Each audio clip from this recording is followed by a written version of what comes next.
1장 목이 마르다. 1장 갈증의 기억. 라오는 목이 마르지 않았다. 적어도 그렇게 믿고 있었다. 그는 늘 그렇듯 풀잎 아래에서 이슬을 핥으며 하루를 시작했고 그 이슬은 그의 혀끝에 닿자마자 몸속으로 스며들었다. 하지만 그날 그 이슬은 아무 맛도 없었다. 왜 이슬이 이렇게 밍밍하지? 그는 혀를 다시 내밀었다. 풀잎을 바꿔가며 더 맑은 이슬을 찾아 더 깊은 숲속으로 들어갔다. 지만 아무리 마셔도 그의 목은 마르기만 했다. 그는 처음으로 갈증이라는 감각을 의심했다. 라오는 귀뚜라미였다. 그는 노래를 부르던 수컷이었고 밤이면 풀잎 위에서 자신의 울림을 세상에 퍼뜨리던 존재였다. 그의 울음은 짝을 부르기 위한 것이었고 그의 몸은 그 울음을 위해 존재했다. 하지만 그날 밤 그는 울지 않았다. 그는 목이 마른 채 풀잎 아래에서 조용히 떨고 있었다. 그의 몸속 어딘가에서 무언가가 꿈틀거리고 있었다. 그것은 그의 것이 아니었다.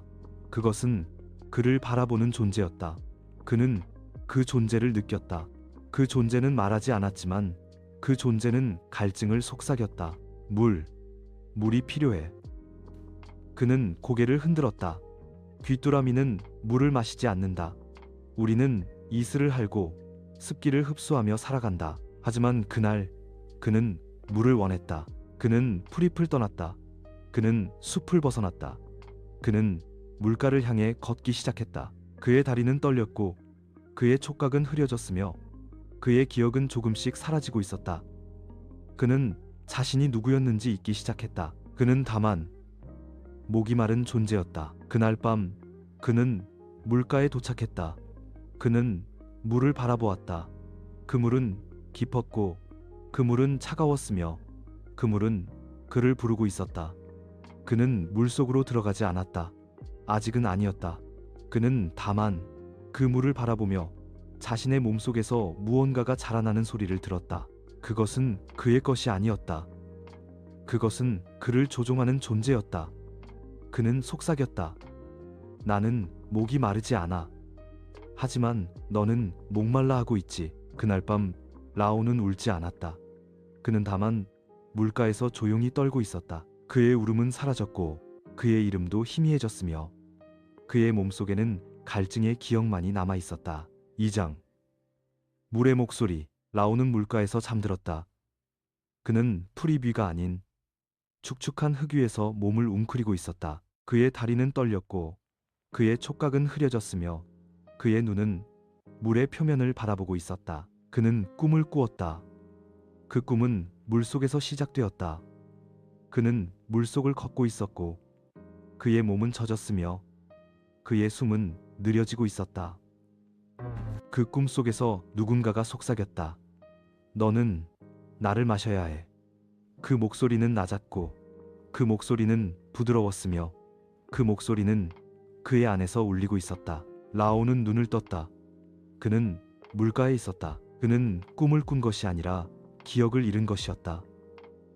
그는 자신이 누구였는지 잊기 시작했다. 그는 그저 목이 마른 존재였다. 그는 물을 향해 다가갔다. 그의 다리는 저항하지 않았고 그의 몸은 물을 원했다. 그는 혀를 내밀었다. 그 물은 차가웠고 그 물은 깊었으며 그 물은 그를 삼키려 했다. 그 순간 그의 몸속에서 무언가가 움직였다. 그것은 그의 것이 아니었다. 그것은 그를 바라보는 존재였다. 라오는 그 존재와 처음으로 대면했다. 그는 자신의 몸속에서 그 존재의 촉수를 느꼈고 그 촉수는 그의 신경을 따라 기억을 더듬고 있었다. 그 존재는 그의 과거를 훑었다. 그가 울던 밤, 그가 짝을 부르던 순간, 그가 풀잎 위에서 세상을 바라보던 시절, 그 존재는 속삭였다. 너의 기억은 나의 길이야. 라오는 떨었다. 그는 자신이 기억을 잃는 것이 아니라 기억을 빼앗기고 있다는 사실을 깨달았다.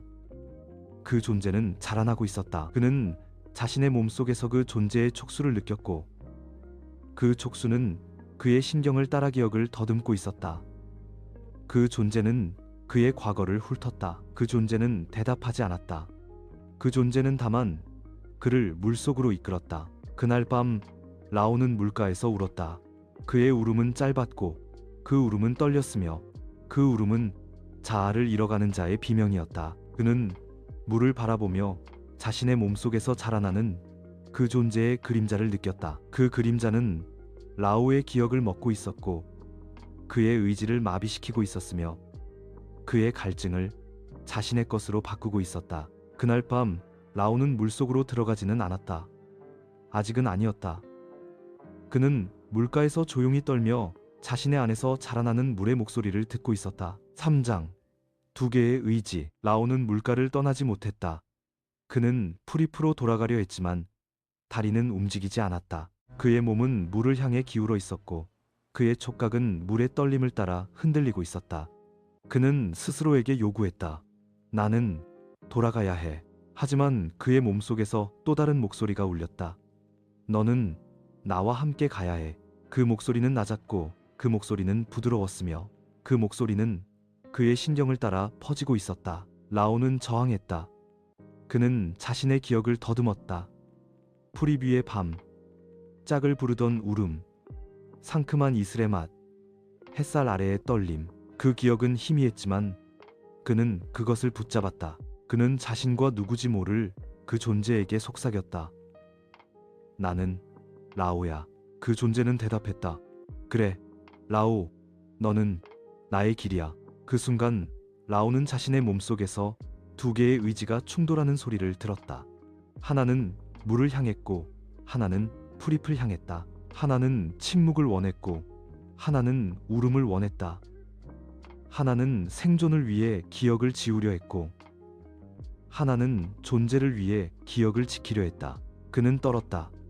그 떨림은 단순한 신경 반응이 아니었다. 그 떨림은 자아의 저항이었다. 그 존재는 자라났다. 그 존재는 그의 장을 넘어 신경을 따라 그의 뇌에 닿으려 했다. 그 존재는 속삭였다. 너의 울음은 나의 길을 막고 있어. 나는 너의 갈증을 해소하는 길을 너와 함께 가는 중이야. 라오는 울었다. 그 울음은 짧았고 그 울음은 떨렸으며 그 울음은 자신을 지키려는 마지막 몸짓이었다. 그 존재는 멈추지 않았다. 그 존재는 그의 갈증을 더 깊게 만들었다. 그날 밤 라오는 물가에서 자신의 다리를 움켜쥐었다. 그는 움직이지 않으려 했다. 그는 기억을 붙잡으려 했다. 그는 자신을 지키려 했다. 하지만 그의 몸속에서는 그 존재가 길을 만들고 있었다. 그 길은 물로 이어졌고 그 길은 그의 죽음으로 이어질 것이다. 제4장. 연가 시. 나는 라오 안에서 자라났다. 나는 그의 장을 지나 그의 신경을 따라 그의 기억에 닿으려 했다. 하지만 그는 울었다. 그의 울음은 나의 길을 흔들었고 그의 기억은 나의 촉수를 밀어냈다. 나는 속삭였다. 너는 나의 숙주야. 너는 나의 문이야. 그는 저항했다. 나는 나야 라오야. 그러나 나는 멈추지 않았다. 멈출 수 없었다. 나는 생존해야 했다. 나는 물속에서 짝을 찾아야 했다.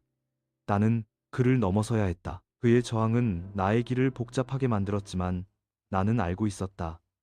그는 목이 마르다. 그는 물을 원한다. 결국 그는 물속에서 나를 낳을 것이다. 라오는 기억을 붙잡았다. 그는 프리뷰의 밤을 떠올렸다. 그 밤은 조용했고 그 프리픈 이슬을 품고 있었으며 그의 울음은 세상을 흔들었었다. 그는 그 기억을 움켜쥐었다. 그것은 그의 것이었고 그의 울음이었으며 그것은 그의 존재였다. 하지만 그 기억은 흔들리고 있었다. 그 프립은 젖어 있었고 그 밤은 물결처럼 흔들렸으며 그 울음은 물속에서 울리고 있었다. 그는 외쳤다. 이건 내 기억이야. 이건 너의 길이 아니야. 그 존재는 대답하지 않았다. 그 존재는 다만 그 기억을 더듬었다. 라오는 짝을 떠올렸다. 그 짝은 프림 너머에서 그를 향해 울고 있었고 그 울음은 떨렸으며 그 떨림은 그를 살아있게 했다. 하지만 또 다른 그 안의 존재는 물속에서 그를 부르고 있었다. 그 울음은 물결처럼 퍼졌고 그 떨림은 그를 물속으로 이끌었다. 그는 저항했다. 그는 자신의 다리를 움켜쥐었다. 그러나 다리는 물을 향해 움직이고 있었고 그 다리는 이미 그의 것이 아니었다. 그 존재는 속삭였다. 너의 기억은 나의 길을 막고 있어. 나는 그 기억을 바꿔야 해. 그 순간 그의 기억은 흔들렸다. 풀잎은 젖었고 이슬은 짠맛을 품었으며 내 안의 존재는 물속에서 그를 기다리고 있었다. 그 존재는 자라났다. 그 존재는 그의 신경을 따라 기억을 조작했고 그 기억은 물로 이어졌다. 그는 마지막으로 저항했다. 그는 자신의 울음을 되살리려 했고 그는 풀잎의 떨림을 붙잡으려 했으며 그는 자신을 지키려 했다. 하지만 그 기억은 물속으로 잠겨가고 있었다. 그날 밤 라오는 물가에서 자신의 기억과 싸웠다. 그 싸움은 조용했으나 그 싸움은 깊었으며 자아를 지키려는 마지막 전쟁이었다. 라오는 물가에서 떨고 있었다. 그의 다리는 물을 향해 움직이려 했고 그의 촉각은 물의 떨림을 따라 흔들렸으며 그의 눈은 물속의 그림자를 바라보고 있었다. 그 순간 그의 몸속에서 목소리가 울렸다. 라오, 너는 목이 마르다. 라오는 눈을 감았다. 그 목소리는 낮았고 그 목소리는 부드러웠으며 그 목소리는 그의 신경을 따라 퍼지고 있었다. 라오는 기를 쓰며 외쳤다. 나는 갈증을 느끼지 않아. 네가 내 안에서 목말라 할 뿐이야. 연가시는 웃었다. 그 웃음은 떨렸고 그 떨림은 그의 기억을 흔들었다. 너의 기억은 나의 길이야. 너의 울음은 나의 장애물이야. 나는 너를 지나가야 해. 라오는 저항했다. 나는 풀잎 위에서 울던 존재야. 나는 짝을 부르던 귀뚜라미야. 나는 너의 길이 아니다. 연가시는 침묵했다. 그 침묵은 깊었고 그 침묵은 물속처럼 차가웠다. 그 존재가 침묵을 깨고 속삭였다. 너는 이미 나의 일부야. 너의 다리는 나의 촉수고 너의 눈은 나의 시선이야. 라오는 떨었다. 그는 자신의 다리를 움켜쥐었다. 그러나 다리는 물을 향해 움직이고 있었고 그 다리는 그의 것이 아니었다. 나는 나야. 나는 너를 낳지 않을 거야. 연가시는 속삭였다. 너는 나를 낳을 것이다. 너는 물속으로 걸어갈 것이다. 너는 나의 문이 될 것이다. 라오는 울었다. 그 울음은 갈라졌고 그 울음은 떨렸으며 그 울음은 자아를 지키려는 마지막 몸짓이었다. 너는 기생체야. 너는 생존을 위해 나를 죽이려 하지. 하지만 나는 기억을 가진 존재야. 연가시는 멈추지 않았다. 기억은 물속에서 사라진다.